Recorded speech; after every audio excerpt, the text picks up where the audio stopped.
stand for the next few minutes.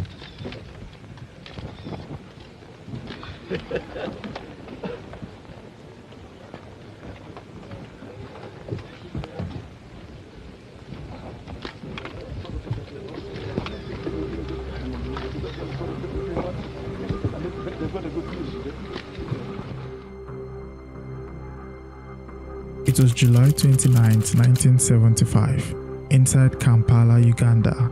The Organization of African Unity was in full session. Heads of states filled the hall, speeches were being made, and applause echoed. But then, a whisper traveled across the room, a message that would change one man's life forever.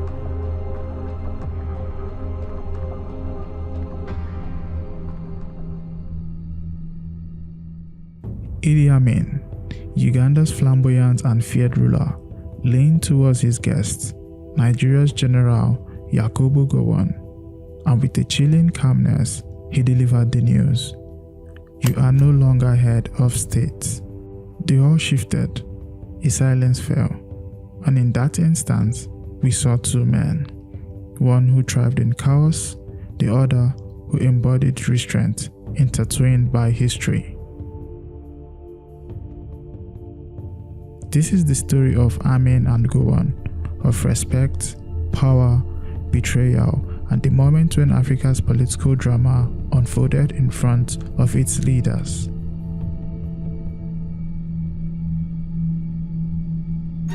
To understand the weight of that moment, one must first step back.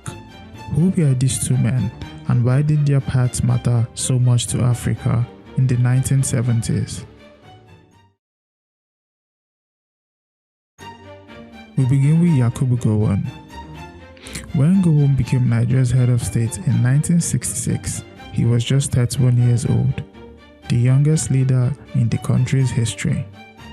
Nigeria had been torn apart by coups and soon after by civil war, but Gowon, calm and soft-spoken, became the steadying force. For 9 long years, he ruled with a mix of military authority and careful diplomacy. His greatest achievement, ending the Biafran War and keeping Nigeria united. But Gowon was not just a soldier. He was deeply religious, almost humble to a fault. He spoke softly, dressed simply, and carried himself like a man who did not crave power, even though power was in his hands.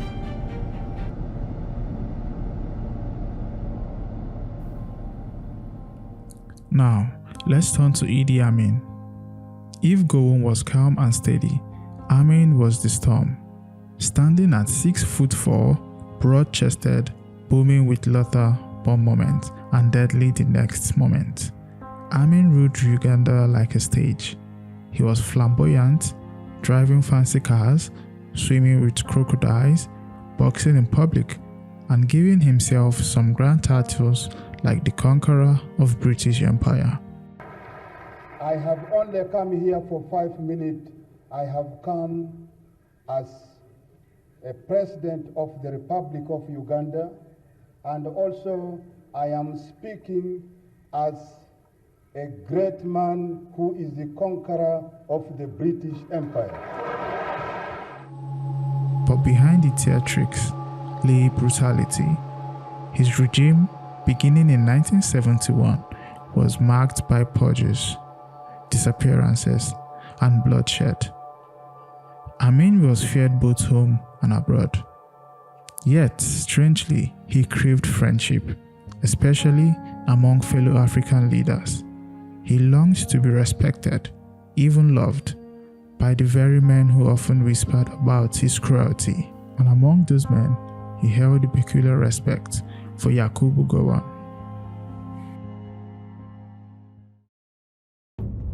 The Organization of African Unity Summit in Kampala was Amin's chance to shine. He was the host, the showman, the self-styled champion of African independence. Head of states from across the continent gathered under his roof. Among them was Gowon. By then, Gowon had been in power for 9 years. But back home in Nigeria, whispers of discontent grew louder.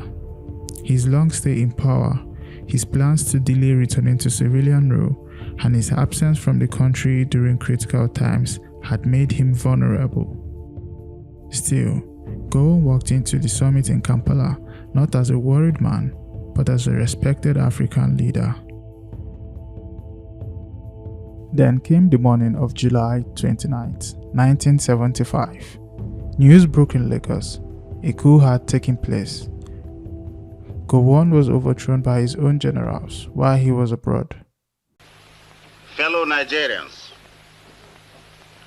events of the past few years have indicated that despite our great human and material resources, the government has not been able to fulfill the legitimate expectations of our people. Nigeria has been left to drift. This situation, if not arrested, would inevitably have resulted in chaos and even bloodshed. In the endeavor to build a strong, united, and virile nation, Nigerians have shed much blood. The thought of further bloodshed, for whatever reasons, must, I'm sure, be revolting to our people. The armed forces, having examined the situation, came to the conclusion that certain changes were inevitable. After the Civil War, the affairs of state, hitherto a collective responsibility, became characterized by a lack of consultation, indecision, indiscipline, and even neglect. Brigadier Murtala Muhammad was announced as the new head of state. The news reached Amin almost immediately, and here was the delicate question: how does one leader tell the other that he has lost his throne? Amin, in a rare display of tact, chose to do it himself. He leaned towards Gowon during the session and whispered the words, "You are no longer head of state." Imagine that moment. Gowon, sitting among Africa's presidents and prime ministers, suddenly stripped of his title, not in Lagos, not in a private, but in the full view of his peers. And yet, Gowon did not flinch. He did not raise his voice, he did not storm out. He simply nodded, thanked Amin, and carried himself with dignity. That composure stunned many. Even Amin, a man who relished drama, was impressed. He would later say he respected Gowon for the way he handled the humiliation.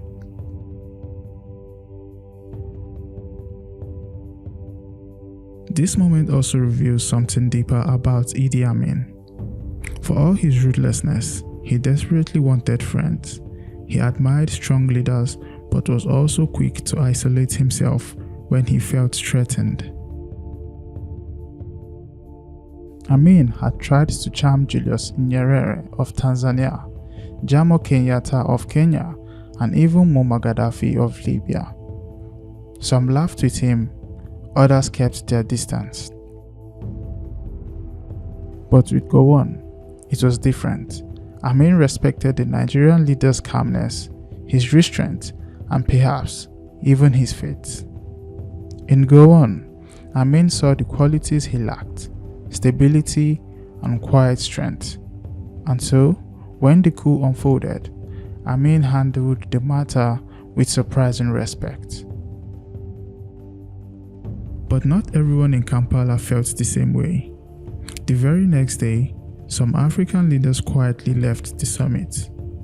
Rumors spread that they did not want to be caught in Uganda at such a volatile time, especially after what happened to Nigeria's leaders in their midst. It was as if the coup cast a shadow over the gathering, reminding everyone just how fragile power was in Africa during the 1970s. For Gowon, the coup ended his 9-year rule. He went into exile in Britain, living a quiet life of study and reflection. Years later, he would return to Nigeria not as a soldier or a ruler, but as a respected elder statesman. His legacy, though mixed, carried dignity.